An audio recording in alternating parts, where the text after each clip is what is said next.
படத்துல சீமானண்ணா முக்கியமான ரோல் பண்ண போறாரு. அந்த படத்தோட பேர் தான் லவ் இன்சூரன்ஸ் கம்பெனி அப்படின்னு சொல்லக்கூடிய ஒரு படம். அந்த படம் திரையரங்குல வரும். அந்த திரையரங்குல என்னைக்காச்சும் ஒரு நாள் நாம் தமிழர் கட்சியினர் போய் நின்று நாம் தமிழர் கோஷம் பண்றது நீங்களால பார்க்க முடியுமா? கட்சி துண்டை போட்டு கட்சியை கொடியை பிடிச்சிட்டு அந்த இடத்துல நின்று ஆடுறது நீங்க பார்க்க முடியுமா? சினிமா வேற, அரசியல் வேற. சீமான நாங்க அரசியல் களத்துல மட்டும்தான் கொண்டாடுவோம். அரசியல் களத்திலையும் அவருடைய மக்கள் பணியில மக்கள் களத்துல மட்டும்தான் அவரை நாங்க கொண்டாடுவோம்.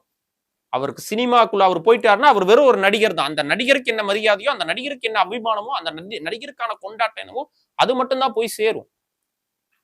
அந்த தெளிவோட தான் நாம் தமிழர் பிள்ளைகள் களத்துல நின்றுட்டு இருக்கோம். ஒரு தனி மனித அபிமானங்கள் என்றைக்கும் மக்களுடைய நலனுக்கு பயன்பெறாது. நாளைக்கு சீமானே ஒரு ஹீரோவா வச்சு ஒரு படம் நடிச்சா கூட நாம் தமிழர் பிள்ளைகள் ஒருத்தரும் அந்த படத்தை தலையில் தூக்கி வச்சு கொண்டாட மாட்டோம். எந்த வரைக்கும் அப்படின்னா அந்த சினிமாவில் நல்ல ஒரு அரசியல் கருத்தோ அந்த ஒரு போராட்ட குணமோ மக்களுக்கான ஒரு விஷயமோ இல்லாத வரைக்கும் அந்த சினிமாவை நாங்க கொண்டாட போறது இல்லை. அது வெறும் ஒரு சினிமானா அது அவ்வளவுதான். எங்களுக்கு ஒரு 10 படத்துல அது ஒரு படம் தான். இந்த ஒரு சிந்தனை ஒவ்வொருத்தர் மனசுலையும் வரும். தாவே கால் இருக்கக்கூடிய தொண்டர்களுக்கு உட்பட நான் அந்த விஷயம் சொல்லிக்கிறேன்.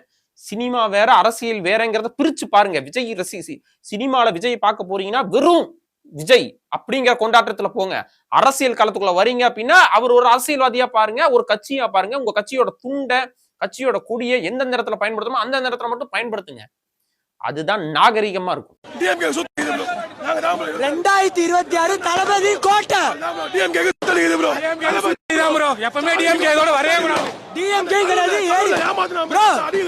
ரெண்டு பேர் தான் போட்டி. ஒன்னு டிவிகே, இன்னொன்னு டிஎம்கே.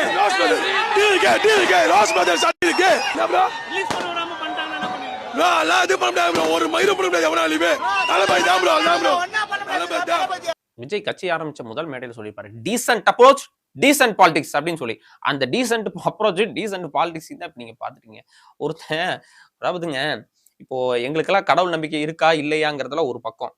அதையும் தாண்டி இந்த நீங்க காணொலியில பார்த்த அந்த நபர் வந்து சபரிமலைக்கு மாலை போட்டிருக்காரு, சந்தன போட்டு வச்சிருக்காரு, மாலைகள் கடவுளோட அந்த துண்டு எல்லாம் அணியப்பட்டிருக்கு. அப்போ அவர் வந்து அவருக்குள்ள அந்த அந்த நம்பிக்கையே அவங்க கெடுக்கிறாங்க. நம்ம அதாவது சபரிமலைக்கு மாலை போடுறதுக்கு உண்டான அடிப்படை என்ன? கடவுள் வந்து அந்த காந்தாரா படத்துல வர மாதிரி கடவுள் நமக்குள்ள குடியிருக்கிறதா நம்ம நினைச்சுக்கணும். கடவுள் நமக்கு இந்த உடம்புக்குள்ள கடவுள் இருக்கிறாரு அப்படிங்கிற சபரிமலைக்கு மாலை போட்ட ஒவ்வொருத்தரையும் நம்ம எல்லாம் சாமின்னு கூப்பிடுவாங்க. அவங்களுக்கான ஸ்பெஷல் தட்டுகள் மக்கள் நம்ம வீட்டுல புலம்பெற